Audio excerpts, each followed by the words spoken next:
আরে কি হলো, দরজাটা খোলো।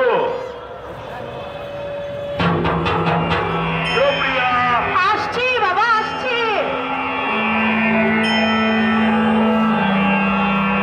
এতক্ষণ লাগে?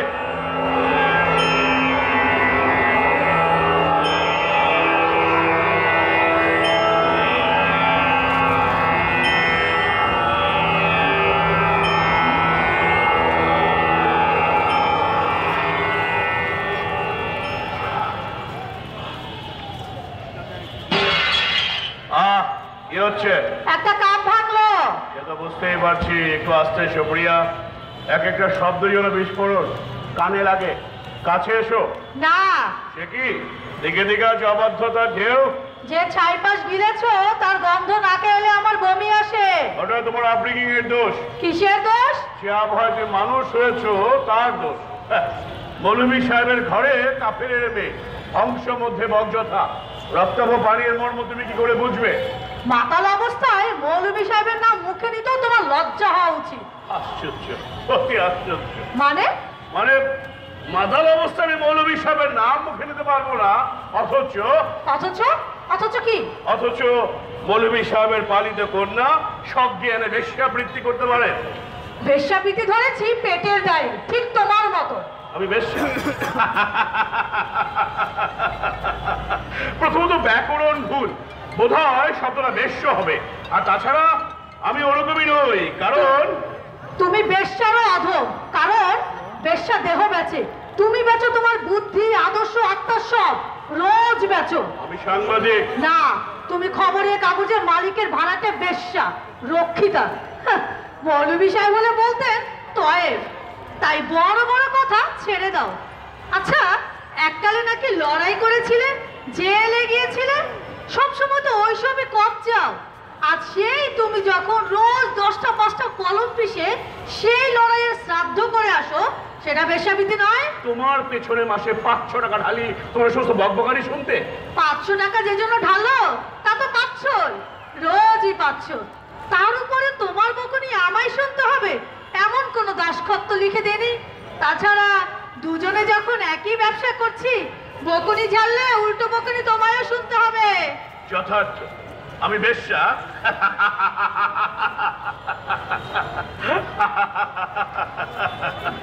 সুপ্রিয়া, আরে বাবা এসো তো, এসো। আরে এসো, এখানটায় বসো, বসো।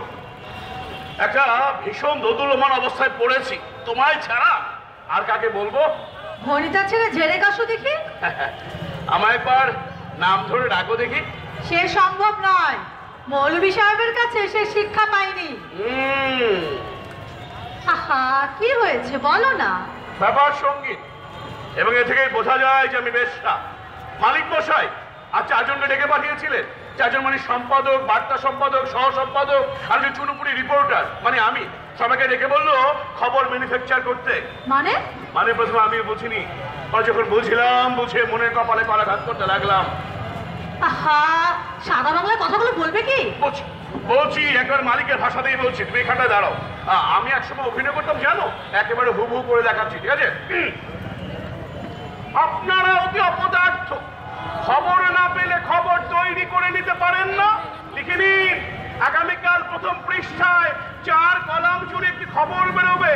পাকিস্তান হইতে আগত মাছের ঝুড়িতে নরমন্ডু, এইটা হলো হেডলাইন। এবার রিপোর্টার মিলন সরকারের কাজ হচ্ছে গল্পটা লিখে ফেলা। কি বুঝেছেন? সে কি, তুমি কি বললে? সেটাই তো মজা। সেখানে তো প্রমাণ হলো যে আমি বেশ্যা। দেহের চেয়ে শতগুণ পবিত্র সেই আত্মা পর্যন্ত বিকিয়ে গেছে আমার। নস্যির কালো ধার গণনার ছোটা চশমা দেখে আমি কিছুই বলতে পারলাম না। কি করলাম জানো? প্রথমে নিজের টেবিলে ছুটে এলাম, তারপরে 1 গ্লাস জল মুখে দেবে কলম চালাতে শুরু করলাম, এবং থেকে এই মাত্র ওই লোমহর্ষ কাহিনীটা আমি বার্তা সম্পাদকের ডেস্কে রেখে আসছি।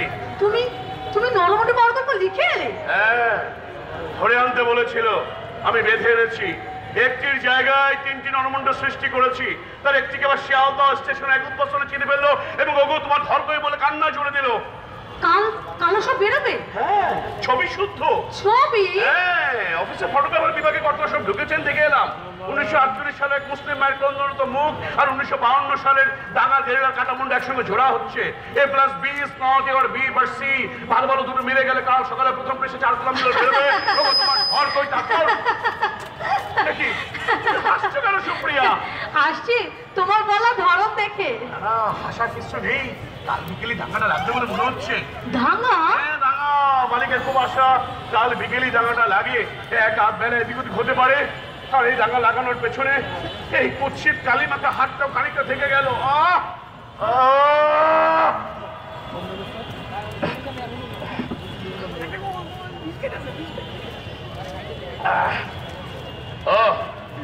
তুমি তো আবার খাবে না ভালো মাল। মাল কি? মালিক বসে প্রচুর পান। কেন পান, কোথেকে পান কে জানে, কি দরকার চেনে অফিসে বিলি করেন, আমরাও ছিঁড়ে পড়ে পাই, এই যথেষ্ট।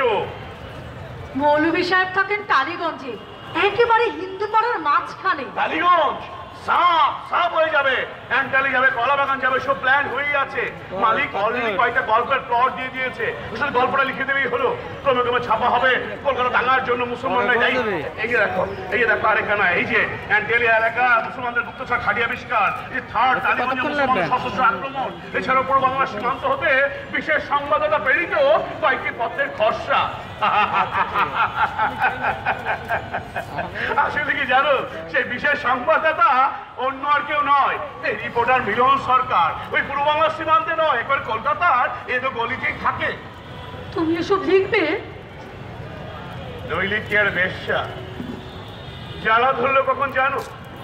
যখন মালিক মশে আমার পিঠ চাপড়ে বললেন, মিলনের উপর আমাদের অগাধ আস্থা, ওই পারবে। অর্থাৎ আমি ওর হারামের খাস বেশ্যা।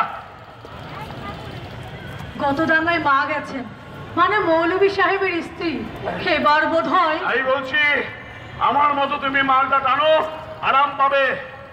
চোখেও দেখে না মৌলভী সাহেব।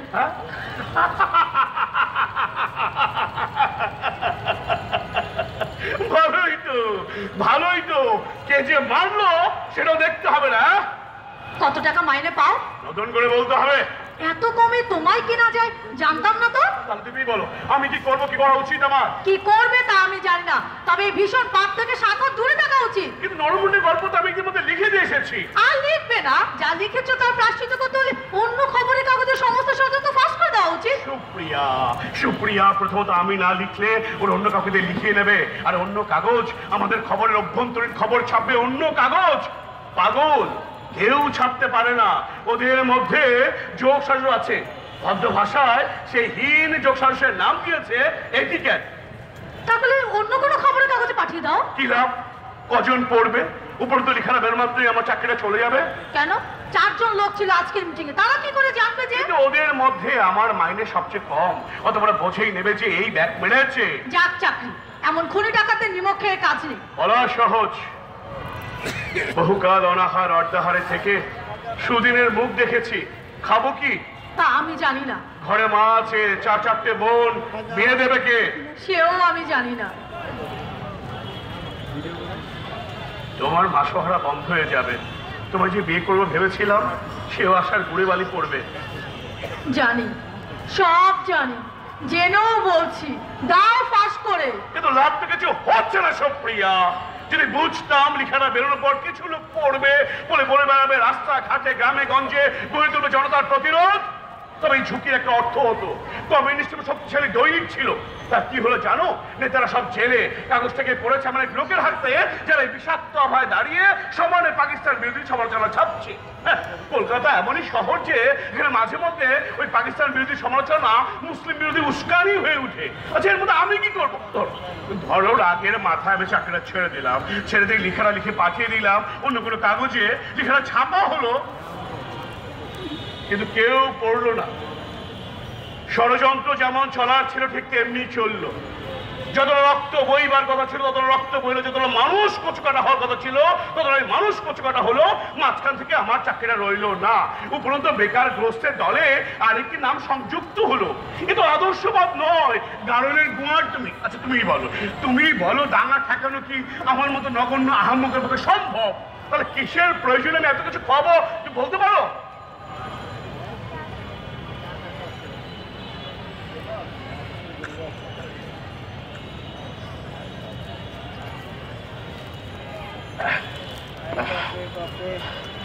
এর মানে কি নাও লিখো, সব ষড়যন্ত্র ফাঁস করে দাও। এতক্ষণ কি বললাম শুনলে না? ওসব বড় বড় কথা। দাঙ্গা লাগবে কি লাগবে না তা বড় লোকের দরকার মাফিক স্থির হয়। তুমি সাধারণ মানুষ, আমি দেখতে চাই শুধু এইটুকুই, অন্যদের যা হয় হোক, তোমাকে যেন পাপ স্পর্শ করতে না পারে। পাপ?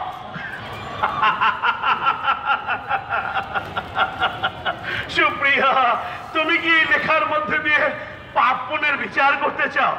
হ্যাঁ, আমার শিক্ষা দীক্ষা বেশি নেই কিনা, কংগ্রেসের বড় বড় নেতারা যদি দাঙ্গা লাগায় তবে ভগবান ওদের বিচার করবেন, কিন্তু সেই বিচারের দিন যেন মিলন সরকারকে মাথা হেট করতে না হয়। বলেছে, শেষ অবধি আমার নামটা বলেছে। দেখো দেখো সুপ্রিয়া, পাপ পুণ্য স্বর্গ নরক যে ছেলে ভোলানো রূপ কথা। রাজনৈতিক প্রয়োজন একটা অনির্দিষ্ট জিনিস, আগে থেকে ছক বাঁধা থাকে না, সেই ছক অনুযায়ী চললেই হলো।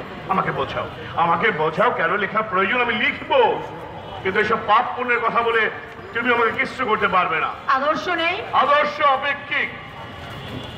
প্রয়োজনে সৃষ্টি হয়, বদলায়, ক্ষয় পায়। আমি অত কিছু জানি না, কারণ এত কিছু আমি বলতে পারবো না। শুধু এইটুকু বুঝতে পারছি তোমার কি যেন একটা মার প্যাচ করছো। হয় রাজনীতির বিষয়টা একটা চোরের অজুহাত, নতুবা তুমি তোমার সুবিধার জন্য রাজনীতিকে বিকৃত করছো। এই নাও লিখো, আমি বলছি তুমি লিখো। আমি লিখবো না, আমার খিদে পেয়েছে। আহা, মাংসটা প্রায় হয়ে এলো, আমি এক্ষুনি নিয়ে আসছি, ততক্ষণে তুমি লিখে ফেলো। আমি লিখবো না। লক্ষ্মীটি, বলেছি তো, লিখো না। বিরক্ত করো না তো। লক্ষ্মীটি, সুপ্রিয়া। লিখো।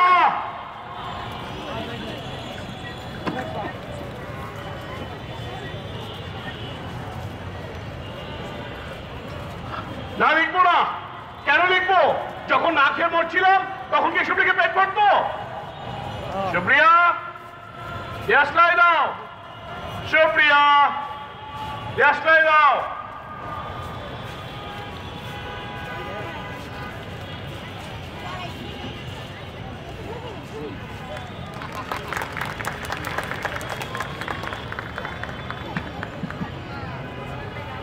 ধন্যবাদ নাট্যতীর্থকে।